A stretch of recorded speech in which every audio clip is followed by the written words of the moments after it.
The day the bulldozers came, rooks were building crazy egg baskets in the oaks.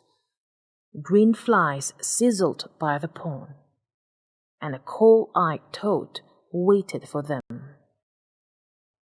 The day the bulldozers came, squirrels were scattering up tree trunks and leapt from branches that were hardly there.